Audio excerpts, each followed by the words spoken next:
Let's paint some completely random things from my inspiration folder. But we're gonna throw in a little twist, because in this special painting session I want to try something completely new.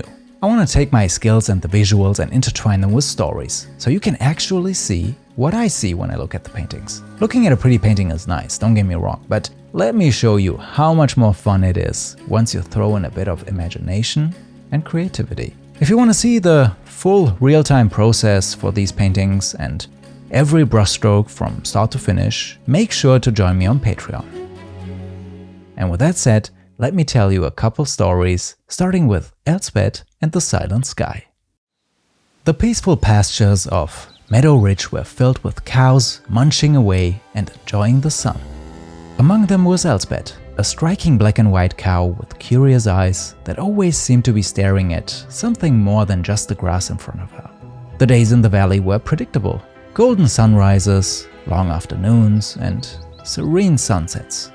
The cows would graze, rest, and gaze lazily into the distance. However, Elsbeth had an unusual habit. Every day, right around mid-afternoon, while others were busy with their grassy lunches, Elsbeth would lift her head and stare intently at the vast blue sky above. Farmers and other cows took little notice of this, dismissing it as one of Elsbeth's quirky behaviors. To the casual observer, there was nothing up there, just a whole lot of blue. Some villagers were puzzled by her ritual. Perhaps she sees a bird or a cloud that we don't, they would muse, but most just chuckled at Elsbeth, thinking, maybe she's just a dreamy cow. Until one summer, little Oliver, the farmer's grandson, visited Meadow Ridge. After watching Elsbeth's daily sky-gazing ritual a few times, his curiosity got the better of him. One clear afternoon, as Elsbeth went into a trance-like state, staring at the sky, Oliver, driven by his youthful curiosity, decided to lie down beside her and join Elsbeth in her peculiar ritual. And there, almost invisible against the blueness of the sky, he spotted a faint, silvery outline of what looked like a flying saucer, blending almost perfectly with the bright blue of the sky. Oliver couldn't keep it to himself, and although few believed him, word quickly spread throughout the valley about Elsbeth's mysterious cosmic connection. And by the evening, the news had traveled to every corner of the valley. Was she communicating with the beings inside?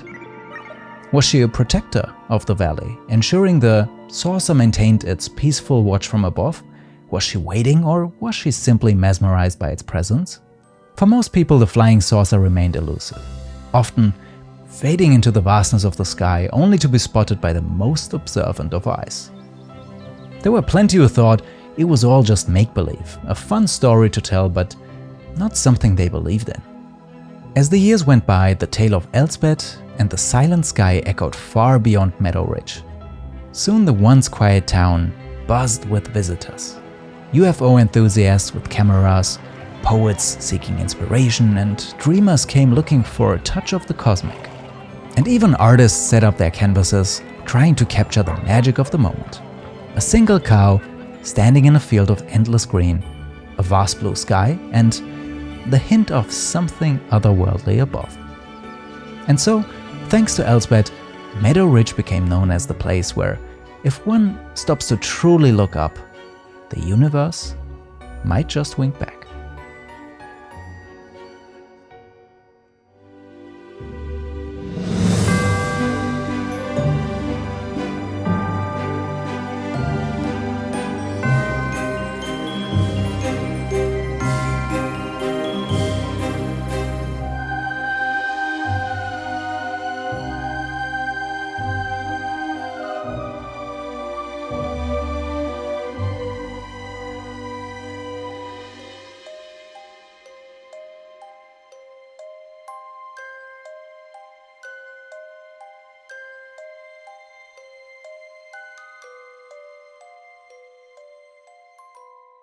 Rufus's Tales. The town of Pine Brook had its share of peculiarities, but none as charming as the old Bennett bookstore on Willow Street. Mrs. Bennett, the spirited elderly owner, ran the place with an unmatched passion for stories. Yet, The store's most enchanting story wasn't bound between the book covers, but unfolded behind the store's creaky wooden desk. Rufus, a friendly Belgian shepherd mix adopted by Mrs. Bennet, had an unusual ritual. Each afternoon, during the store's quietest hours, Rufus would hop onto the old brown chair by the desk, front paws resting on the ancient typewriter. Staring into the distance, he seemed to be lost in thought, as if contemplating the right words for his next great novel. Occasionally he would tap a key or two, seemingly by accident, but always with an air of determination. Word spread of Rufus's writings, and soon children from all over the town began visiting, eager for the latest tales from the typing dog. Observing the children's thrill, Mrs. Bennet had an idea.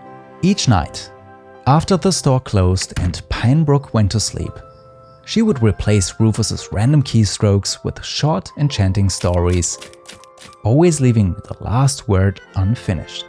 After school, the children would flock to the store and watch in awe as Rufus, with a bark and a tap, completed the stories.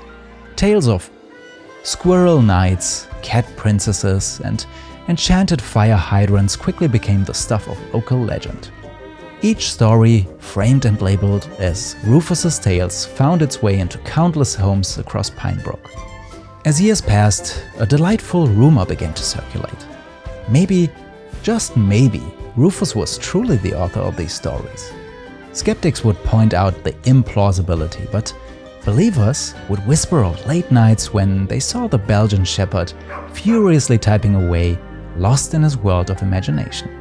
Mrs. Bennet never confirmed nor denied the tales, but in her heart she knew the truth didn't matter. In the end, it wasn't about who wrote the stories, but the magic they brought to Pinebrook. She enjoyed the sense of wonder, the spark in the children's eyes, the hushed conversations of adults trying to puzzle it out.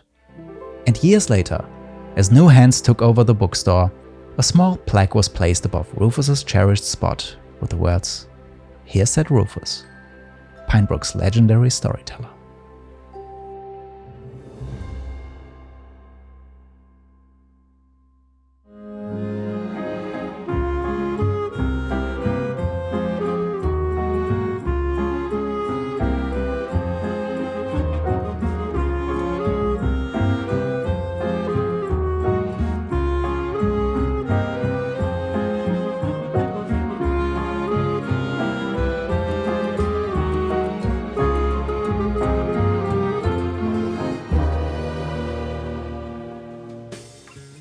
Okay, I'm not gonna lie, even though I wrote the story myself, I actually get a tiny bit choked up at the end. What can I say? I have a soft spot for dogs.